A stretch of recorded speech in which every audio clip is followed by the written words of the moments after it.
Coba sampean misalnya ngaji tafsir, belajar sendiri kan susah. Terkibnya susah, maknanya susah, bahkan beli kitabnya kadang tidak kuat. Loh, untuk jadi alim tafsir itu kan harus beli kitab. Loh, saya sering belajar kitab itu jutaan. Tafsir Tobari, saya pernah beli kitab Fakhrur Razi itu berapa coba? 27 jilid. Karangannya Fakhrur, belum karangannya ulama modern, Imam Sya'rawi. Itu berapa jilid? Itu jutaan. Saya kemarin juga dihadiahi kitab Pak Quraish Shihab namanya Faidul Bari fi Syarhil Bukhari. Pak Quraish Shihab yang terkenal. Dia sering diskusi sama saya. Saya ngasih hadiah beliau ngasih hadiah saya. Wah, itu harganya nggak kuat. Tidak kuat, kadang di Indonesia nggak ada coba. Dan sama orang hebat menghindari kesulitan itu.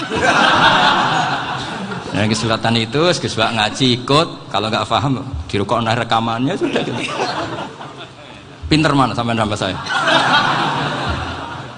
Pinter sampean kan? Bikin sosis susah, beli aja kok repot kan? Nah, makanya nggak boleh orang bilang, wah aku goblok reso tafsir, aku wong pinter. Makanya nanti kalau saya ketemu Nabi tidak termasuk orang yang mentahkir orang Islam. Kafa bil mari isman ayah kira akhahul muslim. Jadi cukup orang itu dosa kalau menyepelekan orang Islam, termasuk darani sampean goblok itu dosa. Caranya enggak darani goblok ya tadi di logika tadi. Alim itu angel. Ngendari angel itu pinter. Berarti wong bodoh pinter ya sudah gitu. Tapi tetap bodoh. Tapi ini satu cara untuk saya respect gitu. Coba orang yang ngaji tafsir saya banyak, mungkin ribuan. Itu sebetulnya mencintai Quran. Karena Quran adalah kitab suci yang panduannya umat Islam. Sangat mencintai Quran. Terus kemudian mereka nggak paham. Terus mencari orang yang memahamkan. Burono lah cara Jawane ini. Terus keren saya itu di mana coba? Lah terus mereka kurang ajarnya gini, kalau paham itu ya alhamdulillah paham. Kowe nak ngaji Gus Bae ngono tok. Tapi nek ora paham, ora jalan akal ya. Mari Gus Bae nerangno cepet, mulane aku gak paham. Ora kok nyalano teke sing lelet tuh. Oh kan masyaallah naudzubillah tenan.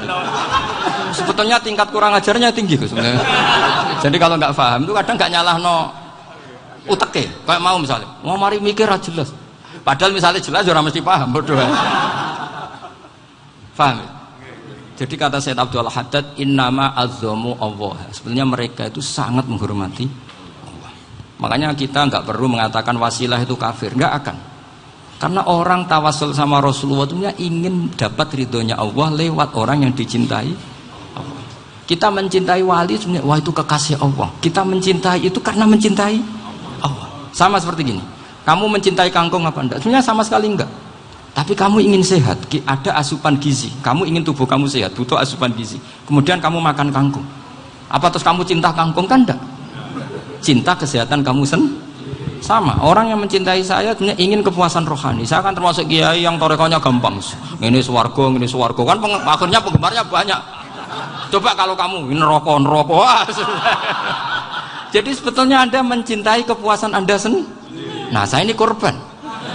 Makanya untuk masuk surga cepat saya, korban itu cepat. Da'watul mazlum la turaddu kan gitu. Laisa bainahu wa bainallah hijab. Jadi saya kalau dongo langsung seret langit. Karena mazlum. Saya sinau tafsir itu, Pak, sampean bayangkan ada tafsir itu sudah 27 jilid. Sengarang Fakhrur Razi itu bulatnya bukan main. Karena dia ahli filsafat. Bulatnya Masya Allah. Sudah gitu sinau Jalalain kadang dikomen oleh Sawi. Sudah kita percaya Jalalain boleh dibully Sawi. Percaya Sawi dikandani, oh iku Maliki Rasafi. Oh ribet. Sudah gitu sinau Qurtubi, sinau tafsir Tobari itu susahnya. Belinya susah, belajarnya susah.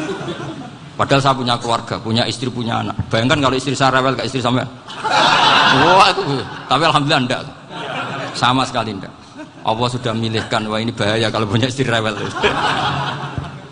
Imam Sibawai itu kitabnya banyak, tapi yang terbukukan hanya kitab Sibawai. Karena beliau kalau sudah belajar lupa istri. Hanya pas beliau di pasar, kitabnya dibakar semua sama istrinya. Karena dianggap saingannya. Ternyata yang dicerai tidak kitabnya, malah istrinya. Itu Imam siapa? Sibawai. Tapi alhamdulillah kitab saya nggak terbakar, aman. Saya teruskan ya. Jadi untuk menjaga riya dilatih innama azzamu Allah. Sebenarnya mereka itu menghormati Allah. Sehingga wasail-wasail itu sebenarnya nggak pernah jadi subjek, pelaku utama enggak. Tetap Allah. Sebab itu kata Sayyid Muhammad, kamu kok mengatakan wasilah itu kafir itu gimana? Ketika innallaha qad ba'atsa lakum taluta malika. Talut itu ya manusia. PD-nya itu apa? Inna ayata mulkihi ayyatiyakumut tabut fihi sakinatum mir rabbikum wa baqiyatum mimma taraka alu Musa wa alu Haruna tahmiluhul malaika. Jadi beliau PD itu kalau bawa sunduk semacam peti sakti, sing di situ ada baqiyatum mimma taraka alu Musa wa alu Haruna tahmiluhul malaika. Ya kayak semacam jimat. Tapi saya bukan mensyariatkan jimat enggak, karena nanti banyak penjual yang pembohong juga gitu loh. Cuma cerita, kamu tidak usah mengatakan kafir. Dulu Talut PD-nya kalau bawa sunduk semacam peti kesaktian yang di situ ada baqiyatum mimma taraka alu Musa wa alu Haruna tahmiluhul malaika. Sehingga Khalid bin Walid meskipun beliau sahabat dan menyaksikan wajah Rasulullah SAW, itu bawa sya'aratun min sya'aratihi Rasulullah SAW, bawa rambutnya Nabi. Perang kemana-mana itu diletakkan di pecinya. Nanti sama tanya lagi, masa pakai peci Khalid bin Walid ini? Wah panjang, sampai itu repot. Sampai tak warai ngaji usul fikih. Usul fikih itu kalau ngaji itu ada istilah tangkihul manat. Ini mesti ini wilayah yang kita bisa berdebat sama Mbah Firjon. Dulu itu musuh saya karena saya makili Anwar, beliau makili Peloso. Tapi tahu-tahu kalah tua terus saya mengundurkan diri.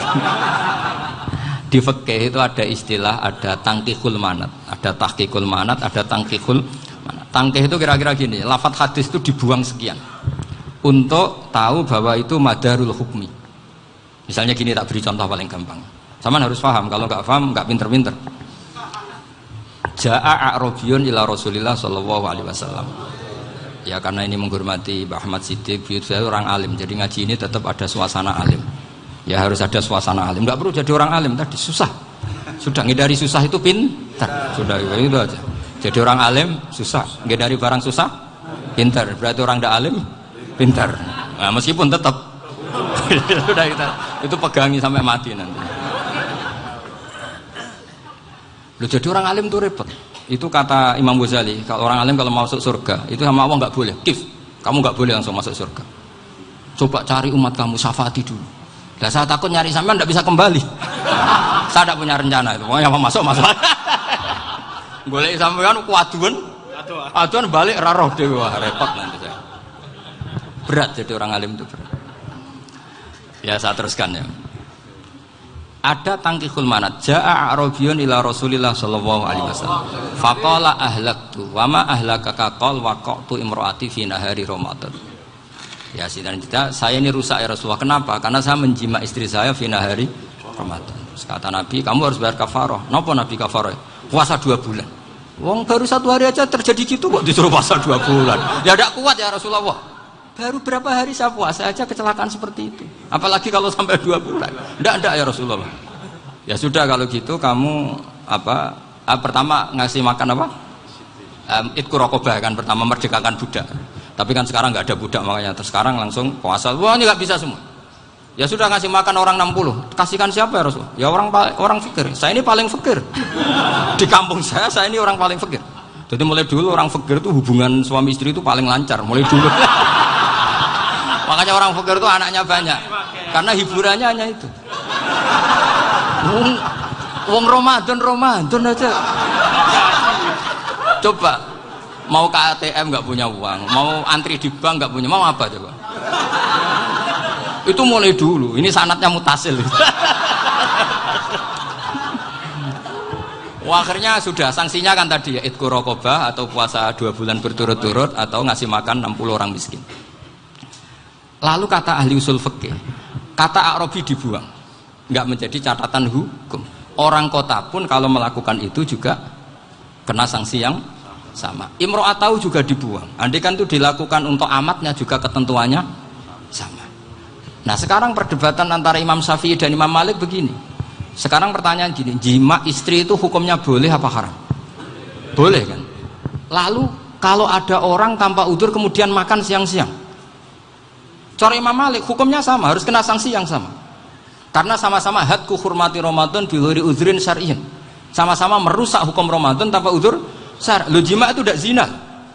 Kan hukumnya jaiz. Nah, sekarang makan hukumnya jaiz, harusnya juga kena ketentuan yang sama. Cara pikirannya Imam Malik. Nah, alhamdulillah Imam Syafi'i gak setuju. Wah, cara setuju repot. Bahkan orang-orang Syafi'i sudah punya khilaf, kalau gitu minum dulu. Iya, biar gak kena. Iya, biar iftarnya pakai minum. Setelah minum baru jima kan. Iya.